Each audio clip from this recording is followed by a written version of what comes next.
You gotta find a way to get hungry.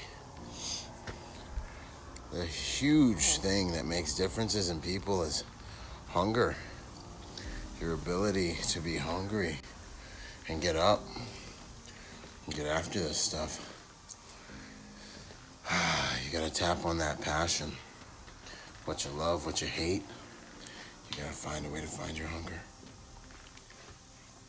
Hunger is also a sign of health. But what is it that you want, that you're willing to fight for, you're willing to die for?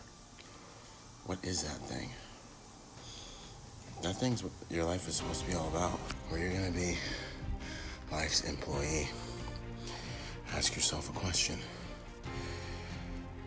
Is life happening to you, or is life coming through you? It's a serious question. Where's your locus of control? Where's the power at?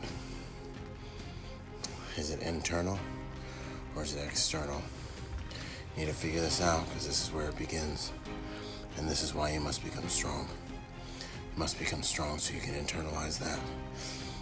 And you can become driving through life rather than just drifting. It's so important to find your motivation deep inside your identity, is because, and then also to have a strong why, is because when you're on this journey, you're gonna get beat down physically, mentally, emotionally, if you are chasing your greatness, if you are doing the thing you fear, if you are on the actual path to unlocking your potential. You need to be able, and they never talk about this, to oscillate between emotion and logic. You can't just sit there and have your why. It's not gonna be good enough. You have to have an internal reason, because this is who I am. This is what makes me. I'm a warrior. This is what I do. That's why. That's why. And we'll die on this treadmill. And then you have to have times when you can be like, because there's people depending on me. This is how you build a mentality that makes you draw from multiple energies and become unstoppable. A lot like that push-pull motivation I talk about, where it's you use your fear as something you're running from. You use your motivation as something you're running to. So you leverage and transmute both energies to bring you power. And I talk a lot about motivation, perceptual empowerment, the alchemy of the mind, but what I find is so much of it is really the art of dealing with death. It's like the practice of learning how to deal with death and transmuting the reality of death into motivation. Because when you know the finality of that, and you know that this is limited and this is the only day I get to spend, that's this date today, at the end of this day, we're all gonna die like a small death and never be able to come back and do this again. I find it's one of the most motivating and grounding factors in life. It helps me be present with you, with everyone I love, with the reality of my life, where it is and where it's going, if by the grace of God I get lucky enough to make it there. The art of using death. Until you're willing to face death of that comfy, squishy, cuddly little version of yourself, you're never gonna become the best version of yourself.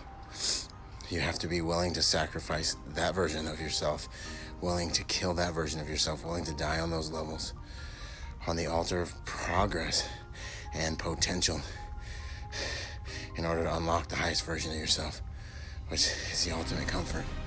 This is the cycle. God bless him, Miles Monroe. And my life has literally never been the same since I heard this one quote. There's nothing that will lead you closer to destruction than comfort. There's nothing that'll lead you closer to destruction than comfort. One more time, because repetition is the mother of skill and learning. There's nothing that'll bring you closer to destruction than comfort. Where is it at?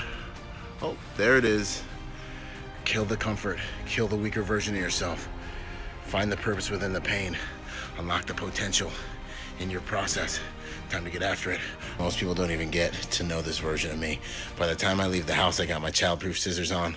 I'm all nerf and smiley. Most people don't get to, like, I'm not this raw with most people that run into me on a day-to-day basis. So it's nice to have an outlet other than just the weights.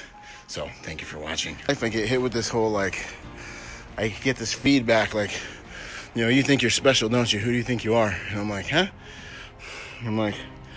I'm like a mediocre dude working my hardest to, like, try to not just suck. Like, hashtag don't suck. Team Byron. Like, I just want to be able to make a good contribution, so I'm worth my salt and worthy of respect. Like, what are you talking about, you know?